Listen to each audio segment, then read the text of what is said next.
Welcome to Beyond the Possible. We're here at the wonderful Farfield Mill in Sedbergh, in Cumbria in the UK.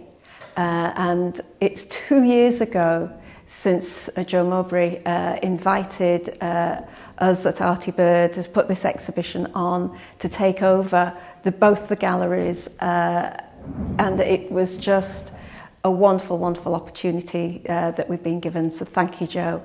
I asked when she offered it that it would be inclusive, that we would be able to include the work of absolute beginners alongside of the people who've been with me 7-10 years and beyond. So it's absolutely all inclusive. You'll see work by everyone.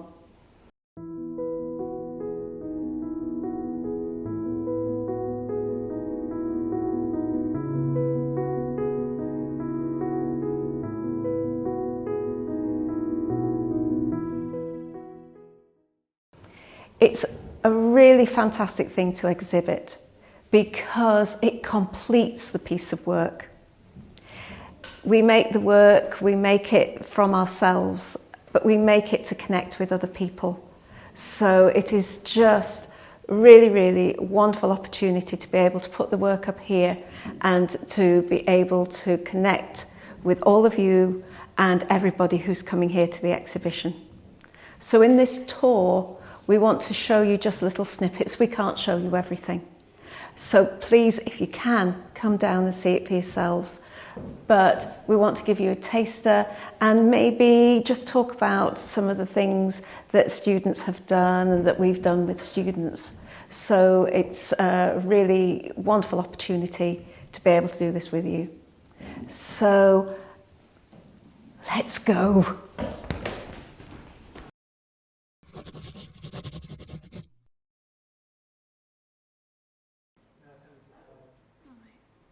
Welcome to the Howgill Gallery. This is a wonderful space, and it's a space that's excellent for exhibiting a whole range of pieces together, and that's what we've been able to do between our foundation and intermediate students. And what you get from here is an energy and an excitement that comes from discovering new techniques, discovering new designs, and this is all about them discovering their own voice as makers through the programs that we construct. So at Artybird Carnforth, we start off with our foundation program, and it was really important to us that our foundation students should be here and part of the exhibition. And what we have is we've got these beautiful samples of gills, and this is the felt making program, and this is the first term's work. And we look at sunsets and we wallow in colour, and we just have a fabulous time looking at colour, how to use colour, blend colour, dye colour, so that we are just enjoying ourselves. And you can see how much Jill has got out of this. Her quality of felt is superb, but also the way she puts designs together, which comes from her sketchbooks. We explore things like collage, so that you've got the confidence to know what to do with your felt. We also look at embroidery. So we're stitching into the felt, which is absolutely gorgeous to stitch it into. We're also looking at very traditional techniques of working with half felts and fibre painting, but we're also looking at more modern techniques where we're using fabrics and including fabric inclusions within the felt. And these have been stitched on and manipulated before they've been felted. And all of these lovely coloured fabrics and threads have been dyed by the student to create a family and a collection of materials that can go together into the felts. The last thing that we do is teach them how to present them so that they can be really proud of these small samples that they've created and see them as a collection and see how far they've come just in a term. So it's just really, really exciting to see this set of samples that every student's produced, but Jill's just beautiful in the frames there, and come and enjoy them and look closely at them.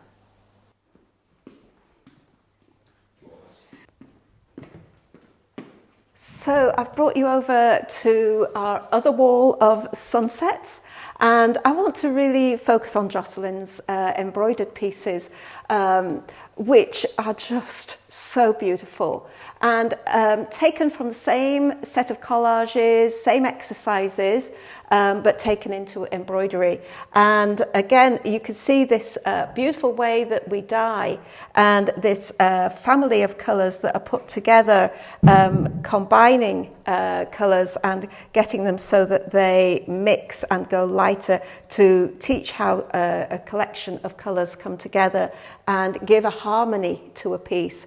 And Jocelyn is a magnificent stitcher and very, very thoughtful about where she puts stitch. And you can see this lovely dense areas and lightness of areas just to combine and bring things together.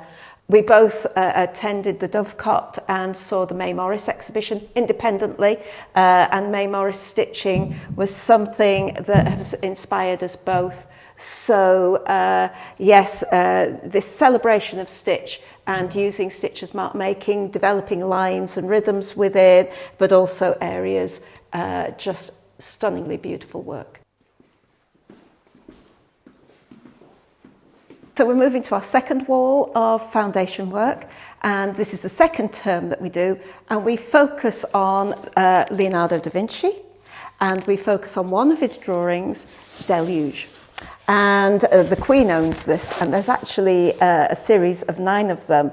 And in the exhibition that's just toured the country just before lockdown, there was a tour of Leonardo da Vinci drawings from the Royal Collection, and it included some Deluge. So we have been to see Heather, saw them at Buckingham Palace. I saw them in Edinburgh, and amazing, absolutely amazing. But we study them and draw from them. And it's a good one because, you know, particularly at a time of climate change, we're experiencing floods, we're experiencing deluges.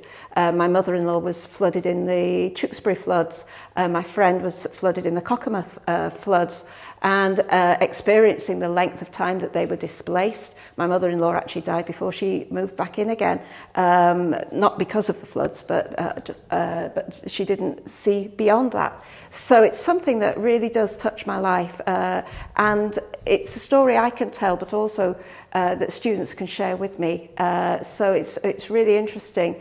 And here we have a piece from a foundation rigid heddle weaving, and I've taught them finger manipulation techniques, and she's taken this into a really large physical piece, full of texture, and you just want to touch it. Not that you can, but I can. I get to have special dispensation. But she's also a felt maker, so we have pieces of felt coming in here, and it's wonderful when students kind of go sideways, having studied felt all the way through, and then coming in and bringing that into their weaving. And this is just such a beautiful, beautiful piece, very physical. And, you know, I'm standing, it's taller than me, and I'm feeling part of that deluge. So it's absolutely stunning. Wonderful piece to see.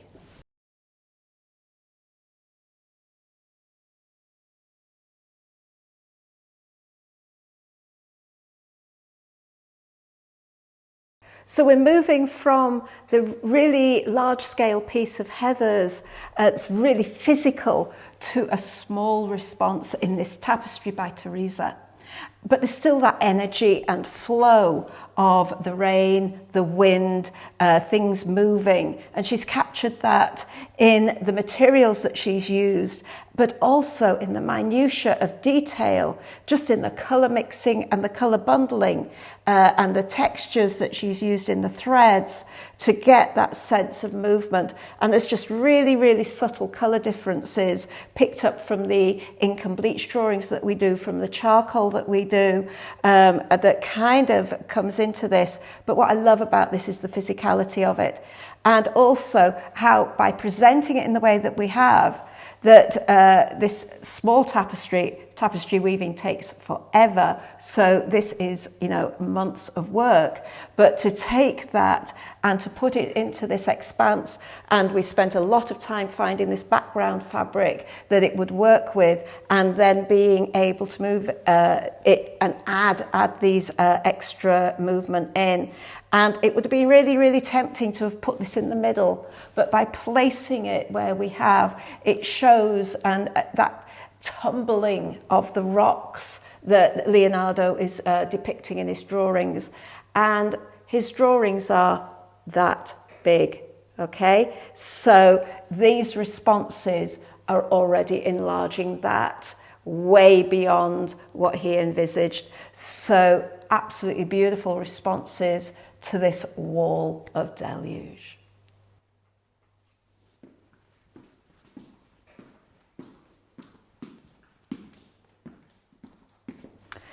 So we're now moving on to the intermediate programme, and there's so much from here because it's a 2-year programme, and we travel through studying colour and shape and line.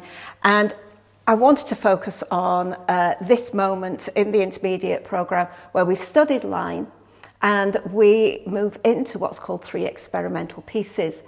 And students choose an aspect that interests them, and they follow it through. And it's where they start to specialise, and it's where we see that maturity coming through in their work. And we've got examples here of Ronnie's lampshade that came out of her 3 experimental pieces in the use of rust on felt. But I really want to look at Hazel's here, where she had bought these beautiful circular frames and wanted to look at how to weave on those and embroider and stitch into them. And she studied the work of Michael Brennan Wood and the way he makes threads. And so these are all full of handmade threads that include all sorts of materials. And these I won't be touching because they're quite delicate, but you want to. But there's luster and there's matte. They actually come out quite far. You know, they're about 4 inches deep. And there's pearls, there's gold threads, there's very traditional materials in terms of embroidery, but also using found materials, waste materials. And Hazel's theme is her life of prayer. And these are based on studies and drawings of natural objects that she's found on her walks as a pilgrim, and things that she's brought back where she has been to contemplate. Ellie is also doing embroidery, and this is her response to 3 experimental pieces. And one of the things that we're doing when we're exploring line to get people into the drawing is to draw to music. And often we blindfold people so that they're not looking at what they're doing, they're just drawing, and they're getting into the marks and loosening and freeing up. And we do it as an exercise, but Ellie adored it. So she created this piece, which is actually 3 experimental pieces in one, because there are hundreds of hours of stitching in this, by playing the same piece of music over and over again. The initial drawing done with ink tents on fabric was done blindfolded, but after that she did stitch with her eyes open. And she looked at the work of Richard Mervatis to start off with, just stitching with black and leaving areas and looking at density of work with seed stitch. And then she moved that into looking at Spanish black work, very traditional embroidery stitches, but worked in a really modern way, and varying the colours as well, not just working in the black, but adding in colour. Suffolk puffs have been brought in, and here, very free form, just working with a variety of stitches and not as densely stitched. And it is just the most wonderful piece of work that you want to dive into and just be part of. It is so beautiful. All of these pieces are. And my task as a tutor is to take these wonderful explorations and encourage them to use them within their work and to extend the work that they already do, knowing what they know now. So let's go and have a look at where some of this work went. So we're at our mixed wall here that includes the creative computing work. And this is a course that I've been teaching for decades, but because of pandemic, we learned to teach it in a very different way, and we taught it over Zoom, and people were at home, studying at home on their own computers. And that's something that a model that we're running with again this year. And I think every textile maker needs to do this course. And what you can see here is Hazel taking the creative computing images, and we printed them out onto a paper that's called rice paper, which isn't the rice paper that we eat. It's one that's been designed for the industry, for calligraphy, for Chinese prints and that sort of thing. And it's a brilliant one for picking up detail, but it's actually really, really fine. So it's a wonderful one to stitch through. So here, Hazel's been stitching into them, but making threads, bringing them out into the tree roots, bringing them out into the textures and things that are involved in it. And she did this one, just stunning, and she's also done this one as well, which came out of looking at canvas work. So this one involves a lot of canvas work stitches. There's actually a piece of canvas behind to guide her, as well as these threads that she's created. This is understated stitching. That's got more texture on it. Both absolutely beautiful. And to take that from those wild experimental pieces to augment her creative computing has been a brilliant progression. So I want to show you Ellie's piece, and it's a bit tricky to show it to you because it's glazed, and I know we have this debate about whether you should glaze textiles or not glaze textiles, and different people, different pieces of work will require different things, but I still want to show you this because it's such a stunning piece. And again, the use of the creative computing to create this wonderful backdrop. And what we were able to do was to enlarge it, and I teach you how to do that so that it doesn't pixelate, to become this large A2 print, which we have a G-clay printer for to be able to produce professional prints. This time we've printed on canvas, not on the fabric canvas, but on a canvas that is prepared for photographers, but it does have the fabric behind it. So it's been beautiful to stitch into, but it gives this wonderful archival image that is sharp and just gorgeous. And then Ellie has stitched into it and just added little bits of stitching, but focused on these pebbles. And you can see the stitching and the manipulation that has been taken from her 3 experimental pieces coming through into these, and it just brings the piece to life. And it means that there's just 100 hours of stitching rather than 500 hours of stitching, but it's created this wonderful, large, atmospheric piece.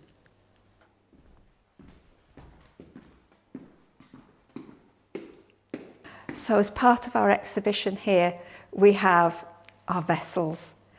I haven't counted them, but I'm calling it 100 vessels because that's what I really wanted to show.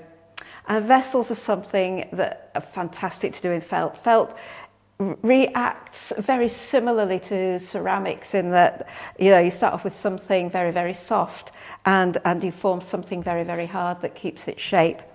And we don't normally cover vessels in quite the depth that we have, but over the last 2 years, I've been teaching 3-dimensional felt via Zoom in lockdown.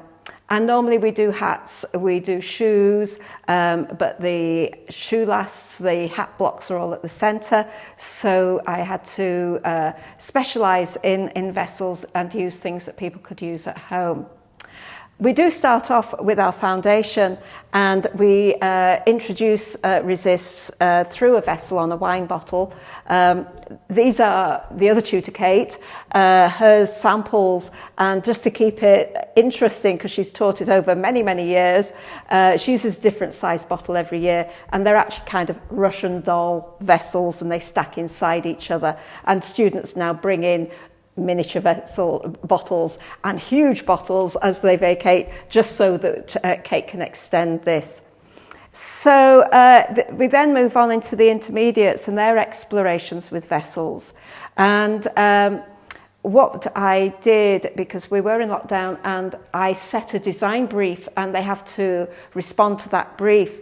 I set them this year that the object, the item that they'd explored through form that we press into clay and cast in plaster, that we draw from, that we create sculptures from, that they actually have to create a container that exhibits that or contains it in a precious way. And here we've got Jane's beautiful tree root, and she's made this vessel around it, and it's just a wonderful, wonderful solution to that design brief. But if we move on to our huge collection of vessels over here, here we've got another solution to the same design brief. And Jen has a degree in ceramics, so she understands vessels, and she's just flown with this, and she's just made kind of 1 million vessels. So here is one of Jen's wonderful solutions, looking at rock pools and how the shell could be hidden and disguised within it, using felt cords that have become a signature to her work. She's also, because we did actually manage to get into the studio, so she's actually used a hat block for this, and it's a brim block, and she's used it to shape a dish, but also to include the shell within it, and using all these sort of lovely texture techniques that we've explored in previous modules. Another solution that Jen's looking at is the use of flaps, and using resist to create flaps within the vessel that can trap the secret shells within them. But it's a beautiful exploration of the shell shape and the way that the shell wraps around, as well as containing the shell. So it's a bit of an awesome solution to the design brief.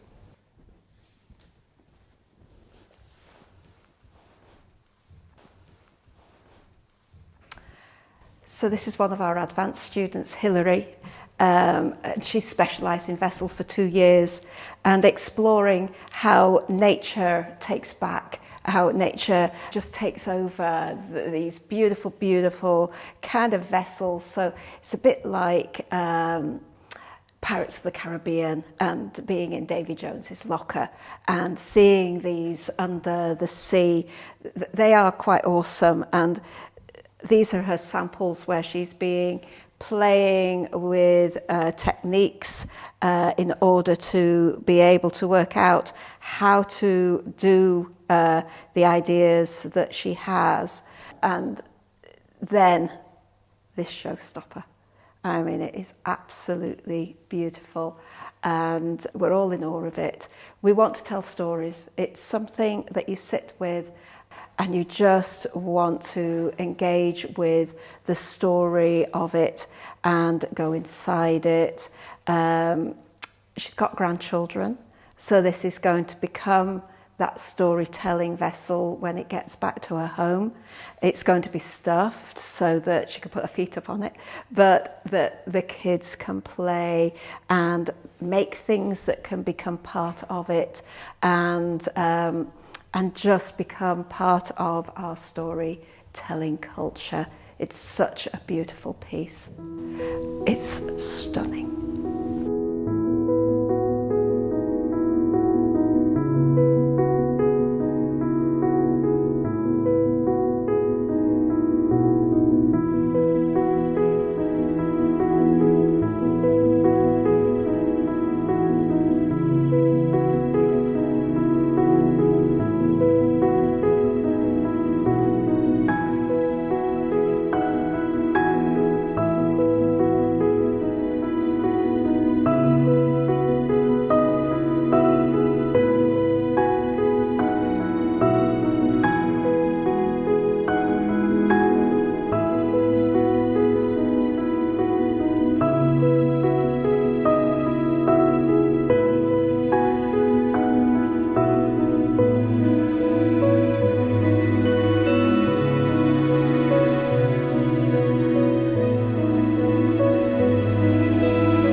Here we are in the Dover Gallery.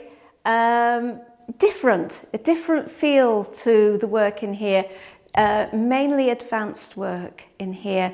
So students who've been with me 4, 5 years and beyond and have really established themselves as makers, and we've got a range of showstoppers that they've made at the end of their courses, and it's just phenomenal to see the depth of skill and thoughtfulness of design that goes into these pieces. You're just going to really enjoy standing still in here and just enjoying the work that is around you. So here we are looking at some advanced work, and the advanced work is a 2-year program where students just wallow in their own language in design, language in their craft area. And here we've got Pat's work, and at intermediate she was already starting to look at the trees in Crosby where she lives, and it's a coastal town and the trees have a very definite shape to them. And she was already starting to look at those using natural fibres, and she carried on studying them both in design but also in her felt. And we looked at the paintings of Brian Ruttenberg. She absolutely adored his use of colour, and when she was reading about him, he wrote that, you know, he was painting another tree, and her husband does say to her, "Are you felting another tree?" And so now it's kind of like, yes, I am felting another tree. And through the backgrounds and the colours that she's putting in there, she's able to create wonderful stories and narratives about where we are, where we're going, how we're following through, and also this amazing scale that she's producing her work with, so that you get this looking up at the trees as well as walking in between them. There is a sense of being in the place. So as well as this beautiful triptych here that is on exhibition, we have actually got one of her sample pieces, which I kind of insisted that she mount up because I just adore it. And it's a very different colour combination going on that gives more of a sense maybe of drama, of maybe dawn, of twilight, dusking, all of those things. It's a very, very different story. So that is just another beautiful, beautiful piece. And then I'm going to show you something else. So here we've got 2 small pieces, and at the end of the advanced program, I ask the students to make pieces that can be for sale in a gallery situation that would retail for under £100. Bearing in mind that a gallery will take commission, and rightly so, they do their job, okay? That means that you are limited on the amount of time that you can put into it. So we look at techniques for being able to keep the rigorousness of the design and the quality and the voice of the maker, but to produce pieces that are saleable. So it's a really, really good focus for the students. And these are 2 fantastic solutions to that problem.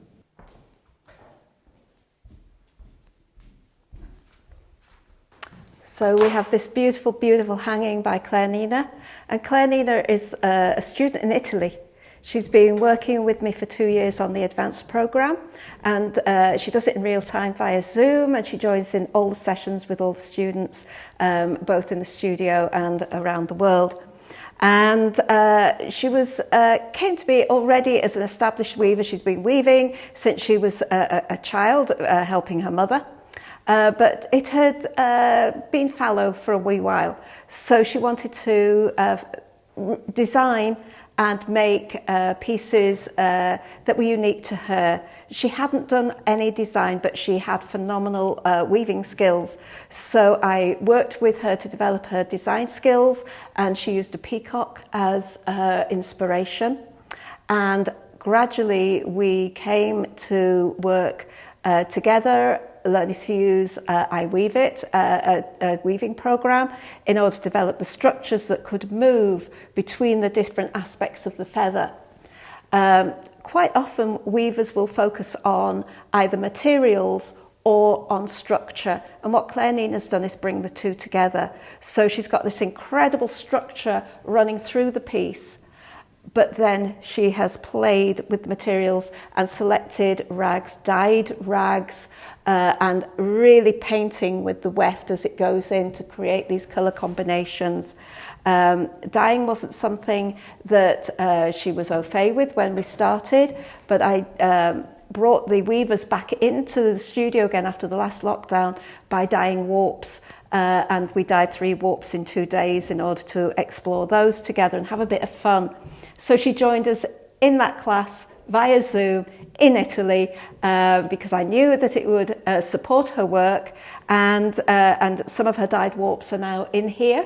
And she went on to dye further ones, and she's so pleased with the dyeing, what that's brought to her weaving, that she's going to join in with our dye-along, where we're going to dye together, you in your home studio, me in the studio at college, and we're going to dye a colour library so that you can take charge of the colours that you want to put in your work. So if you are interested in doing that, then please get in touch with us, because you can see how colouring your own materials can really open up your work to become truly phenomenal. This piece has only just come off the loom, and she cut it off live in the last session that we had, and her husband held it over the balustrade for us to be able to see it. But unfortunately she's unable to join us from Italy because of the pandemic, so to have this on video, and we photographed it for her so that this can become a way in which she can really see and appreciate what she's produced.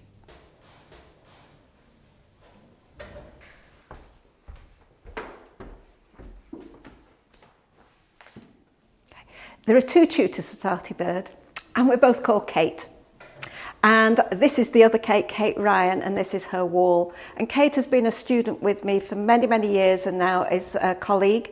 And her work is about landscape and place, but not as you'd know it. She immerses herself in the place, and her intermediate and advanced work was about a walk that she does at Haworth, where she lives. But when she's at Artybird and teaching in Carnforth, she has a caravan on a caravan site, which particularly over the pandemic and lockdown has become this wildlife oasis. And the work here is about that place.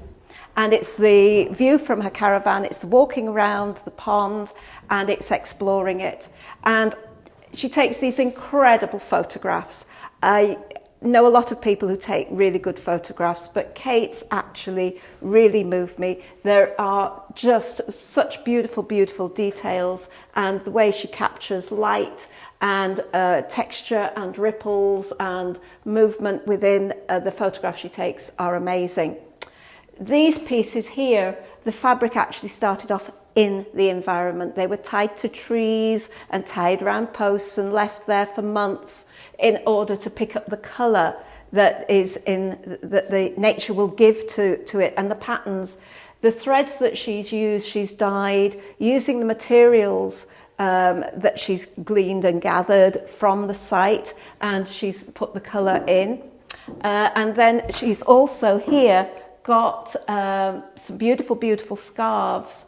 They're absolutely beautiful, and these have been left out in the environment. They've had the addition of logwood and things, and the marks have been created, but also the addition of using leaves and plants and things to create the patterns upon them. It's a beautiful collection of work, and well worth your time to come and see it and really look at the detail.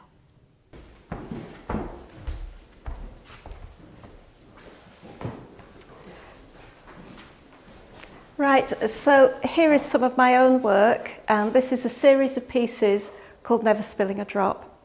It came out of my despondency in 2019 at the state of our parliament and the state of our nation after the Brexit referendum and the fragmentation within it. And I was so despondent, and I spoke to my friend Cheryl in Australia, who runs Artybird Australia and is one of my students, and she'd never seen me so desolate. And she said to me, she said, if this was the other way round, what you would do is you would challenge me and you would say, turn this energy around and make it a creative energy and use that energy to make a work of art, and I want it by next Friday.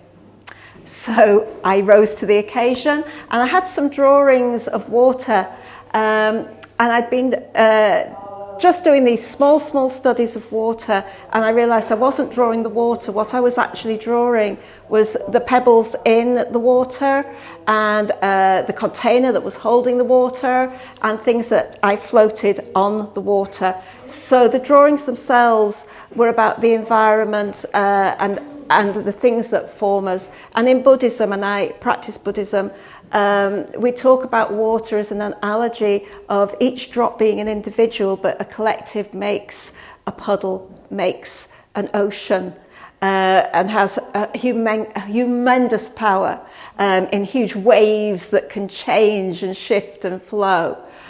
So this became an analogy and became my prayer, and it was my prayer, never spilling a drop, that nobody gets left behind in the way we move forward. And at the time it seemed impossible. Now it seems even further away, but it is still my prayer. And at first I did a collective of 28 images, and then the tutor Kate said, I'd like to see these big. So I took these very, very small droplets and turned them into these incredible pieces that are digitally produced, and they are very, very well received. People really respond to them. I've sold quite a few, and they're giclée prints, so they can be repeated, but they are just magical and just draw you in. So this is my prayer for our nation and our world and our planet. You know, never spilling a drop. Everybody counts.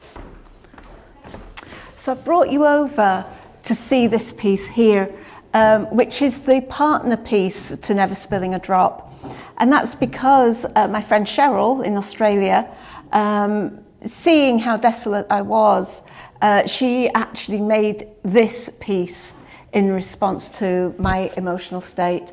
And I just feel so privileged to have been, have that connection with her, so much so that she wants to help me through this moment. So it's a gorgeous piece. Thank you, Cheryl.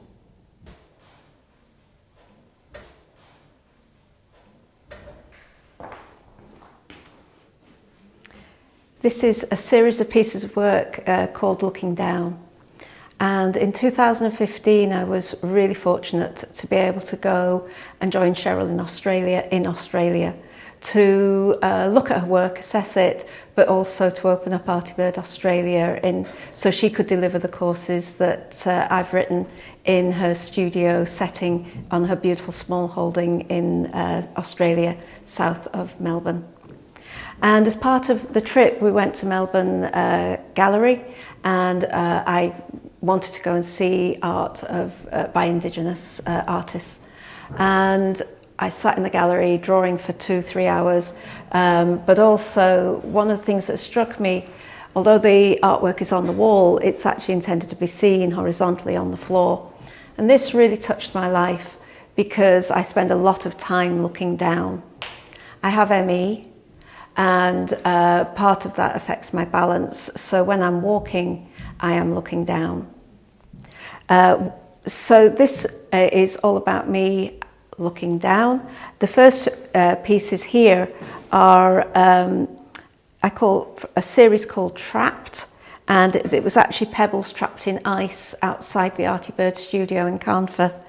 And there were beautiful, beautiful patterns in the ice, but it was only the ice in the puddles that was frozen, and I could actually walk around and see and photograph the ice.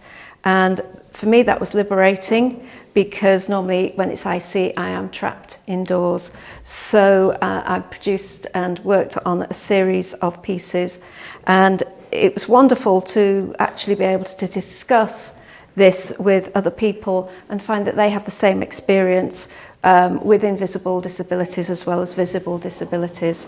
So working through in felt, using stitching, applying the colour afterwards, applying colour before and during. So here I've printed half felts and putting them in. So this is very much a personal approach to work, where I prepare and work through stitching before, during and after felting, but also introducing the colour at different stages within it.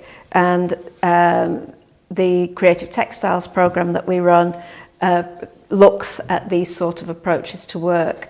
And here's a piece starting to look at a seashell here that we collect. And when my husband travels, I'm not with him because of my ME, and he'll bring me back shells. And so this artwork is based on shells.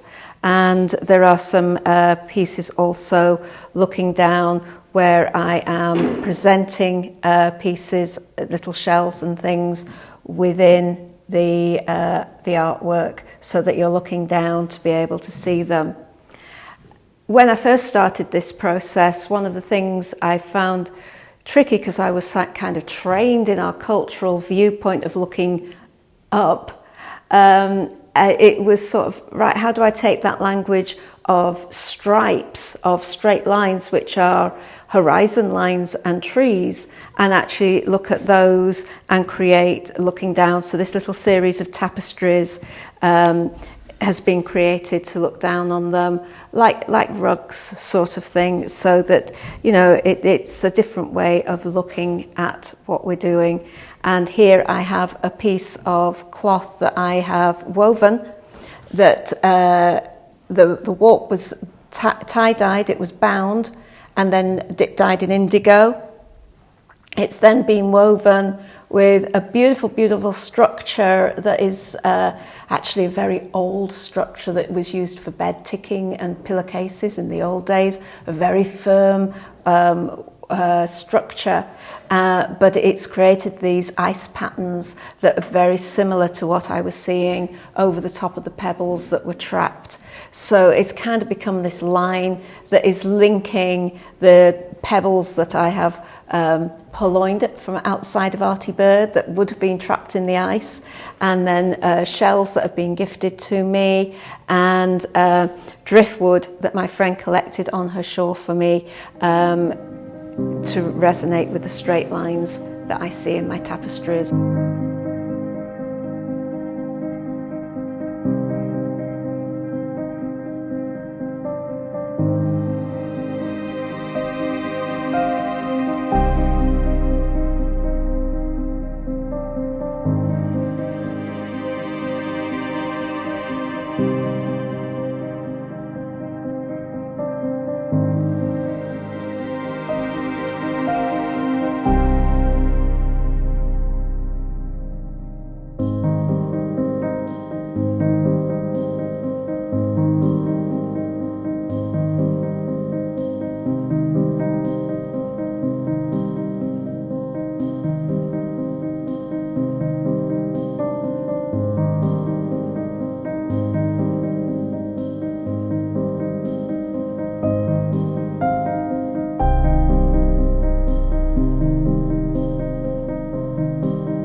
Well, I hope you've enjoyed that little tour.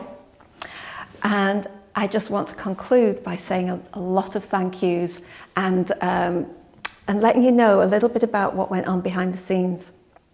Behind me is a wall of work by the fellowship students, and the fellowship programme is 3 years of research where we are connecting with how to communicate our artwork, how to pass that on. And part of the training, in actual fact, has been to curate and put on this show.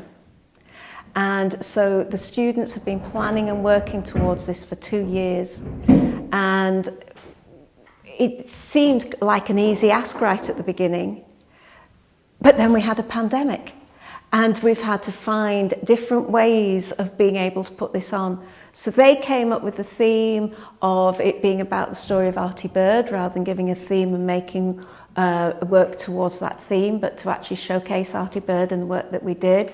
We couldn't put out sketchbooks, so they came up with this brilliant idea of the labels so that we could put out the design work that underpins everything that we do and inspires the work that comes out of it. They've also put together questions that guided the comments that have been added, so that, because we couldn't put on a Meet the Makers, so we had to somehow bring the makers into the studio as well. So they came in and with their partners, and they have hung this exhibition along with other volunteers of students from Artybird.